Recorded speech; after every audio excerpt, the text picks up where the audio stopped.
Hello friends, तो हमारा जो डेली का जीएस सीरीज़ चल रहा है उसी कड़ी में आज जो पहला क्वेश्चन है वो इस तरीके से है कि बौद्ध धर्म का संदेश देने के लिए अशोक ने किसे विदेश में भेजा था। बौद्ध धर्म का संदेश देने के लिए या फिर बौद्ध धर्म को फैलाने के लिए अशोक ने अपने पुत्र महेंद्र और पुत्री संघमित्रा को जो है बोधि वृक्ष की डाली देकर के श्रीलंका भेजा था। ठीक है, नेक्स्ट क्वेश्चन है कि संपत्ति के अधिकार को मौलिक अधिकारों की सूची से किस संविधान संशोधन के तहत हटा दिया गया। देखिए, मैं आपको बताते चलूं कि ये जो हमारा जीएस का सीरीज़ है इसमें हम जो क्वेश्चंस यहाँ पे महत्वपूर्ण क्वेश्चन जो कि पूछे गए हैं, इंपॉर्टेंट क्वेश्चन, वो हम करवाते हैं। ये इंपॉर्टेंट क्वेश्चंस हैं जो पूछे गए हैं और जिनके पूछे जाने की प्रबल संभावना है। लेकिन जो क्वेश्चन ये यहाँ पर होती हैं उससे रिलेटेड भी हम फैक्ट को डिस्कस करने की कोशिश करते हैं ताकि आपके इंपॉर्टेंट क्वेश्चन जो कि उसके रिलेटेड जो पूछे जाते हैं वो ना छूटे आपसे। तो नेक्स्ट क्वेश्चन है कि संपत्ति के अधिकार को मौलिक अधिकारों की सूची से हटा दिया गया है। जैसा कि आपको पता है कि हमारे देश में भाग 3 में 12 से 35 तक अनुच्छेद में जो है मौलिक अधिकारों का जिक्र है, जिसमें मेनली जो है 7 प्रकार के मौलिक अधिकार नागरिकों को दिए गए थे। लेकिन एक मौलिक अधिकार संपत्ति का अधिकार को हटा दिया गया 44वें संविधान संशोधन के तहत 1978 में मोरारजी देसाई के प्रधानमंत्रित्व काल में। ठीक है, तो ये जो है किस संविधान संशोधन के तहत हटा, संपत्ति का अधिकार, जो कि आर्टिकल 31 में था। ठीक है, ये और अनुच्छेद 19 का 1 का क्लॉज 4 में था। तो इन दोनों आर्टिकल्स को हटा दिया गया किस संविधान संशोधन के तहत, तो 44वें संविधान संशोधन के तहत 1978 में। नेक्स्ट क्वेश्चन है, सिकंदर ने पोरस को हाइड स्पीच के युद्ध में कब पराजित किया था। देखिए, ये जो युद्ध हुआ था ये झेलम नदी के तट पर हुआ था, है ना, सिकंदर और पोरस के बीच में। भारत का राजा जो पोरस था और सिकंदर एक यूनानी आक्रमणकारी था। तो इन दोनों के बीच युद्ध 326 बीसी में हुआ था झेलम नदी के किनारे। नेक्स्ट क्वेश्चन है, रामकृष्ण मिशन की स्थापना विवेकानंद जी ने कब की, तो 1896 में।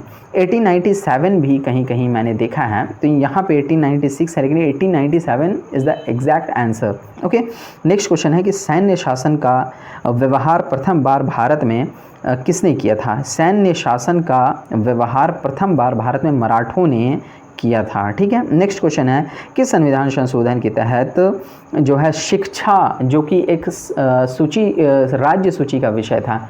आपको पता है कि 7वीं अनुसूची में 3 अनुसूची हैं। 7वीं अनुसूची में 3 सूची है, संघ सूची, समवर्ती सूची और राज्य सूची। संघ सूची में के अंतर्गत आने वाले विषयों में कानून केंद्र सरकार बनाती है। समवर्ती सूची में दोनों बना सकते हैं, केंद्र और राज्य, लेकिन टकराव की स्थिति में केंद्र का कानून मान्य होगा।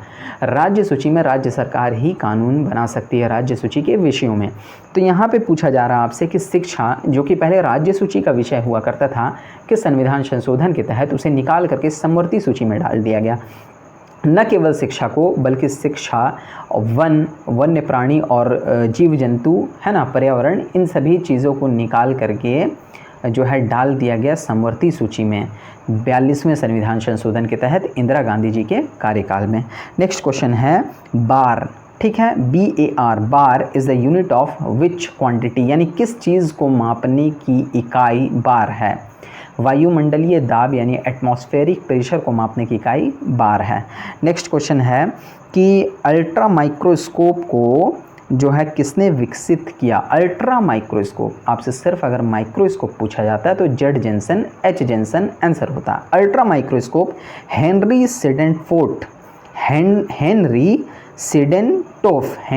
सिडेंटोफ और रिचर्ड एडोल्फ ने अल्ट्रा माइक्रोस्कोप का आविष्कार किया। नेक्स्ट क्वेश्चन है, ऑक्सीकरण में इलेक्ट्रॉन का घटता है या बढ़ता है। ऑक्सीकरण में, ऑक्सीडेशन में इलेक्ट्रॉन हमेशा घटता है, इलेक्ट्रॉन की कमी होती है, नेगेटिव चार्ज की कमी होती है, पॉजिटिव की वृद्धि होती है। नेक्स्ट क्वेश्चन है, पोलियो टीका को सर्वप्रथम किसने तैयार किया था। पोलियो टीका को सर्वप्रथम जॉन ई साल्क ने तैयार किया था। ठीक है, नेक्स्ट क्वेश्चन है, पारिस्थितिकी यानी इकोलॉजी के अध्ययन में आधारभूत इकाई क्या है। तो इकोलॉजी के अध्ययन में आधारभूत इकाई जो है वो सजीव हैं। ठीक है, नेक्स्ट क्वेश्चन है, इन्फ्लुएंजा डिजीज़ किसके कारण होता है, बैक्टीरिया के कारण या वायरस के कारण, etc। वायरस के कारण इन्फ्लुएंजा डिजीज़ होता है। नेक्स्ट क्वेश्चन है, वायुमंडल की सबसे निचली परत को क्या कहते हैं? वायुमंडल की सबसे निचली परत को क्षोभ मंडल कहते हैं, इंग्लिश में इसे ट्रोपोस्फेयर कहते हैं। जो भी मौसमी घटनाएं होती हैं वो सभी ट्रोपोस्फेयर में यानी क्षोभ मंडल में होती है, जैसे बिजली का चमकना, बारिश, है ना, etc जो भी है वो क्षोभ मंडल जो कि आपके वायुमंडल की सबसे निचली परत है। इसके ऊपर समताप मंडल है, समताप मंडल का ऊपरी लेयर जो है ओजोन मंडल है, उसके ऊपर मध्य मंडल है, उसके ऊपर आयन मंडल है, उसके ऊपर बहिर्मंडल है। तो क्षोभ मंडल उल्कापिंड से संबंधित घटनाओं से रिलेटेड है। आयन मंडल जो है कम्युनिकेशन के लिए यानी संचार प्रौद्योगिकी के लिए बहुत महत्वपूर्ण है, क्योंकि यहाँ पे आयनीकृत कण होते हैं जो कि जहाँ से जो है सेल्यूलर फोन्स और जो भी कम्युनिकेशन से रिलेटेड चीज़ें हैं वहाँ ये लेयर उसके लिए इंपॉर्टेंट है, आयन मंडल। ठीक है, नेक्स्ट क्वेश्चन है कि जलियांवाला बाग हत्याकांड में अंग्रेज जनरल कौन सा अंग्रेज जनरल संबंधित था जलियांवाला बाग हत्याकांड से? तो एडवर्ड हैरी डायर, है ना, एडवर्ड हैरी डायर। ठीक है, और उस समय बंगाल का पंजाब का लेफ्टिनेंट गवर्नर कौन था?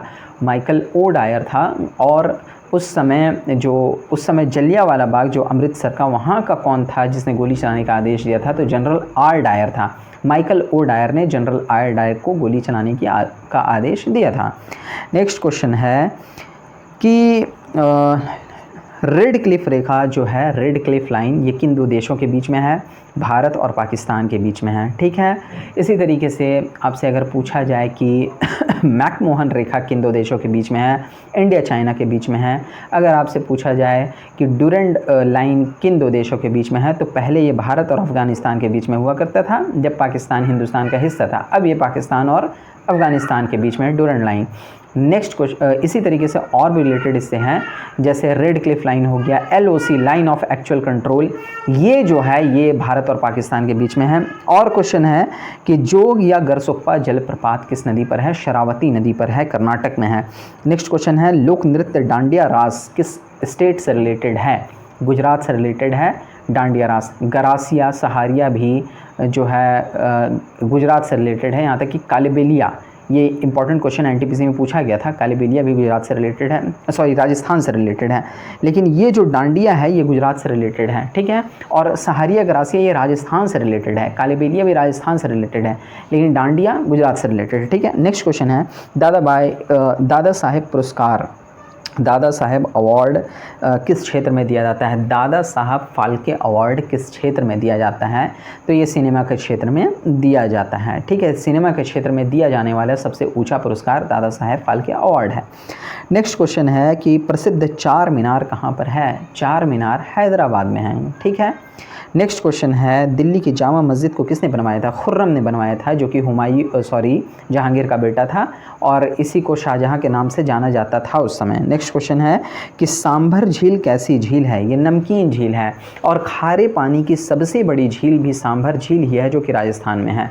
मीठे पानी की सबसे बड़ी झील वूलर झील है। ठीक है, एक लैगून झील चिल्का झील है कि जो कि सबसे बड़ी लैगून है पूर्वी भारत की। नेक्स्ट क्वेश्चन है कि पंचतंत्र को किसने लिखा? विष्णु शर्मा ने लिखा। ठीक है, और ये बहुत ही महत्वपूर्ण क्वेश्चन है क्योंकि बहुत ही अत्यधिक विदेशी भाषाओं में अनुवाद हुआ है पंचतंत्र का, इसके लेखक विष्णु शर्मा हैं। ठीक है, नेक्स्ट क्वेश्चन है कि फैदोमीटर का उपयोग किस लिए होता है? फैदोमीटर का उपयोग समुद्र की गहराई मापने के लिए किया जाता है। ठीक है, नेक्स्ट क्वेश्चन है कि एयरफोर्स 1 जहाज़ में कौन यात्रा करता है? एयरफोर्स 1 में अमेरिकी प्रेसिडेंट यात्रा करता है। दांडी मार्च कहाँ से प्रारंभ हुआ था? दांडी मार्च साबरमती आश्रम से, अहमदाबाद से प्रारंभ हुआ था, और ये गांधी जी ने अपने 78 अनुयायियों के साथ कब शुरू किया था? तो 12 मार्च 1930 ईस्वी को शुरू किया था, और 6 अप्रैल 1930 ईस्वी को गुजरात के नवसारी ज़िले में दांडी नामक गांव में, जो कि समुद्र तटीय गांव था, वहां पहुंच करके नमक बनाया और नमक कानून को भंग किया। नेक्स्ट क्वेश्चन है, समझौता एक्सप्रेस किन दो देशों के बीच चलती है? भारत पाकिस्तान के बीच चलती है, अमृतसर लाहौर के बीच में। ठीक है, नेक्स्ट क्वेश्चन है, रामचरितमानस का लेखक कौन है? तुलसीदास है। तो आज हमने कुछ महत्वपूर्ण क्वेश्चंस देखे, मिलते हैं नेक्स्ट वीडियो में इसी तरीके से महत्वपूर्ण क्वेश्चंस के साथ। आज के लिए इतना ही, थैंक यू। देखिए, हम क्या है कि वीडियो लंबा नहीं करते हैं और चाहते हैं कि सारे इंपॉर्टेंट क्वेश्चंस भी आ जाएँ, वीडियो लंबा भी ना हो, ताकि आप खाते पीते जो है एक कैप्सूल की तरह इस वीडियो को आराम से देख पाएँ। ठीक है, तो मिलते हैं नेक्स्ट वीडियो में। Thank you. Please subscribe, please share, and please like.